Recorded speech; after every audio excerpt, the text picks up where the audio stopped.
ఎవరు ఎవరికి తోడవుతారో, ఎప్పుడెందుకు విడిపోతారో,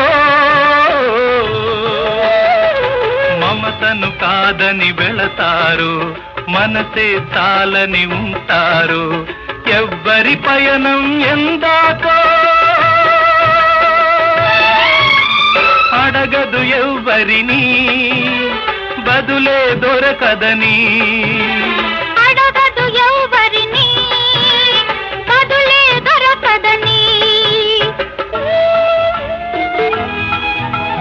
కడుపు తీపికి రుజువేముంది, అంతకు మించిన నిజమేముంది. కాయే చెట్టుకు బరువైతే చెట్టును భూమి మోస్తుందా? ఇప్పుడు తప్పును తెలుసుకొని